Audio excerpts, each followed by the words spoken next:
وَلَئِنْ أَتَيْتَ الَّذِينَ أُوتُوا الْكِتَابَ بِكُلِّ آيَةٍ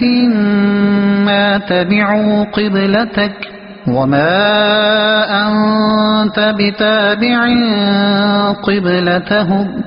وَمَا بَعْضُهُمْ بِتَابِعٍ قِبْلَةَ بَعْضٍ وَلَئِنِ اتَّبَعْتَ أَهْوَاءَهُمْ مِنْ بعد ما جاءك من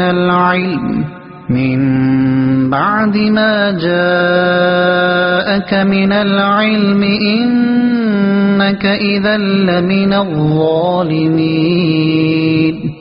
ترجمہ: اور اگر تم ان کتابیوں کے پاس ہر نشانی لے آؤ تو بھی وہ تمہارے قبلے کی پیروی نہ کریں گے، اور نہ تم ان کے قبلے کی پیروی کرو، اور وہ آپس میں بھی ایک دوسرے کے قبلے کے تابع نہیں ہیں۔ اور اے سننے والے، اگر تیرے پاس علم آ جانے کے بعد تو ان کی خواہشوں پر چلا تو اس وقت تو ضرور زیادتی کرنے والا ہوگا۔ وَلَئِنْ أَتَيْتَ، اور اگر تم لے آؤ، تفسیر صراط الجنان میں ہے، ارشاد فرمایا کہ اے حبیب صلی اللہ تعالی علیہ وسلم، جن اہل کتاب کے دلوں میں عناد اور سرکشی ہے، آپ ان کے پاس قبلے کی تبدیلی کے معاملے میں اپنی سچائی پر دلالت کرنے والی ہر نشانی لے آئیں تو بھی وہ آپ کے قبلے کی پیروی نہیں کریں گے، کیونکہ ان کا آپ کی پیروی نہ کرنا کسی شبے کی وجہ سے نہیں جسے دلیل بیان کر کے زائل کیا جا سکے، بلکہ وہ آپ سے عناد رکھنے اور حسد کرنے کی وجہ سے ایسا کر رہے ہیں، حالانکہ وہ اپنی کتابوں میں موجود آپ کی یہ شان جانتے ہیں کہ قبلہ کی تبدیلی کے معاملے میں آپ حق پر ہیں۔ حسد انسان کو حق سے اندھا کر دیتا ہے۔ اس سے معلوم ہوا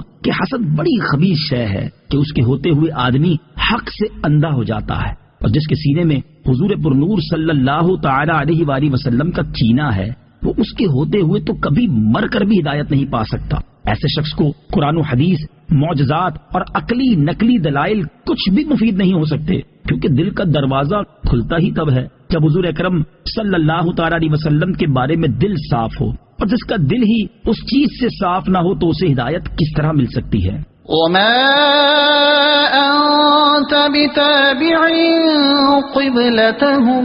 اور نہ تم ان کے قبلے کی پیروی کرو۔ تفسیر صراط الجنان میں ہے، اس آیت میں یہودیوں کے قبلے کی پیروی سے منع کیا گیا۔ اس سے یہ بھی معلوم ہو گیا کہ اب قبلہ منسوخ نہ ہوگا، لہٰذا اہل کتاب کو اب یہ امید نہیں رکھنی چاہیے کہ آپ صلی اللہ تعالی علیہ وسلم ان میں سے کسی کے قبلے کی طرف رخ کریں گے۔ وما بعضهم بتابع قبلة بعض، اور وہ آپس میں بھی ایک دوسرے کے قبلے کے تابع نہیں ہیں۔ تفسیر صراط الجنان میں ہے، یعنی اے حبیب صلی اللہ تعالی علیہ وآلہ وسلم، اہل کتاب آپ کی مخالفت کرنے میں تو متفق ہیں، لیکن قبلے کے معاملے میں یہ خود بھی ایک دوسرے کے مخالف ہیں، اور جس طرح ان سے یہ امید نہیں کی جا سکتی کہ وہ آپ سے متفق ہو جائیں، اسی طرح ان کے آپس میں متفق ہونے کی بھی کوئی امید نہیں کی جا سکتی۔ یاد رہے کہ یہود و نصارہ دونوں بیت المقدس کو قبلہ مانتے ہیں، مگر یہودی صخرہ کو اور عیسائی اس کے مشرقی مکان کو قبلہ مانتے ہیں۔ وَلَئِنِ اتَّبَعْتَ أَهْوَاءَهُمْ،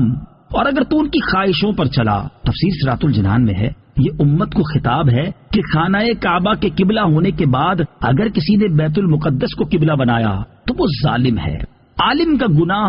زیادہ خطرناک ہے۔ اس سے معلوم ہوا کہ عالم کا گناہ جاہل کے گناہ سے زیادہ خطرناک ہے، کیونکہ یہاں بطور خاص علم کے بعد نافرمانی پر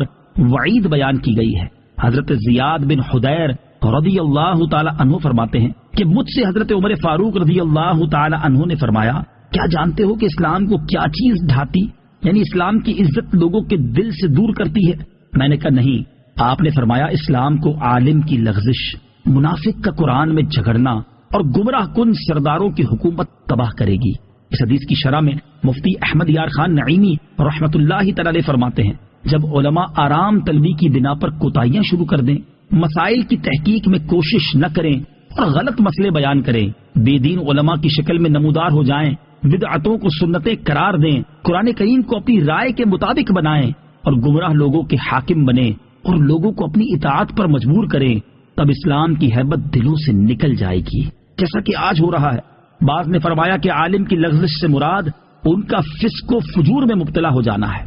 عالم کا جاہلوں کی خوشامد کرنا تباہی کا باعث ہے۔